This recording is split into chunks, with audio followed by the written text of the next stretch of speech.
ಸಿನಿಮಾದ ಹೆಸರು ಕೊತ್ತಲವಾಡಿ ಅಂತ. ಕೊತ್ತಲವಾಡಿ ಚಾಮರಾಜನಗರ ಜಿಲ್ಲೆಯ ಒಂದು ಹಳ್ಳಿ. ನಮ್ಮ ಸಿನಿಮಾ ಒಂದು 50% ನಾವು ಅಲ್ಲಿ ಶೂಟ್ ಮಾಡಿರೋದ್ರಿಂದ ನಮಗೆ ಆ ಊರಿನವರು ಭಾಳಷ್ಟು ಸಪೋರ್ಟ್ ಕೊಟ್ಟಿರೋದ್ರಿಂದ ನಮ್ಮ ಚಿತ್ರದ ಹೆಸರನ್ನು ಕೊತ್ತಲವಾಡಿ ಅಂತ ಇಟ್ಟಿದ್ವಿ. ಭಾಳಷ್ಟು ಜನರಿಗೆ ಟೈಟಲ್ ಕೂಡ ಭಾಳ ಇಷ್ಟ ಆಗಿತ್ತು.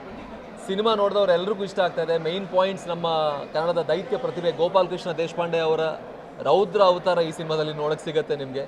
ರಾಜೇಶ್ ನಟರಂಗ್ ಸರ್ ಆಗಿರಲಿ, ಮಾನ್ಸಿ ಸುಧೀರ್ ಮ್ಯಾಮ್, ರಾಘು ರಮಣಕೊಪ್ಪ, ಬಾಲು ಸರ್, ಕಾವ್ಯ ಎಲ್ಲರೂ ಅದ್ಭುತವಾಗಿ ಪರ್ಫಾರ್ಮ್ ಮಾಡಿದ್ದಾರೆ. ನಮ್ಮ ಚಿತ್ರದ ಇನ್ನೊಂದು ಪ್ಲಸ್ ಪಾಯಿಂಟ್ ವಿಜುವಲ್.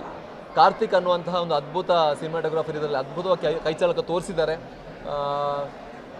ಹಳ್ಳಿಯ ಒಂದು ರೂಟೆಡ್ ಕತೆ, ಹಳ್ಳಿಲಿ ಚಿಕ್ಕ ಪುಟ್ಟ ರಾಜಕೀಯ ಹೇಗಿರುತ್ತೆ, ಹಾಗೆಯೇ ಪ್ರಕೃತಿ ಜೊತೆ ಹಳ್ಳಿಯವರು ಆಗಲಿ ನಾವು ಸಿಟಿಯವರಾಗಿರಲಿ ಹೇಗೆ ಬದುಕಬೇಕು ಅನ್ನೋ ಒಂದು ದೊಡ್ಡ ಮೆಸೇಜನ್ನು ನಮ್ಮ ನಿರ್ದೇಶಕರು ಕೊಟ್ಟಿದ್ದಾರೆ. ಎಲ್ರಿಗೂ ಇಷ್ಟ ಆಗ್ತಾ ಇದೆ. ಸೊ ದಯವಿಟ್ಟು ನಾಳೆ ಅಂದರೆ ಆಗಸ್ಟ್ 1ನೇ ತಾರೀಕಿಂದ ಸಿನಿಮಾ ನಿಮ್ಮ ಚಿತ್ರಮಂದಿರದಲ್ಲಿ ಬರ್ತಾ ಇದೆ. ದಯವಿಟ್ಟು ಎಲ್ಲರೂ ನೋಡಿ, ಸಪೋರ್ಟ್ ಮಾಡಿ. Thank you very much.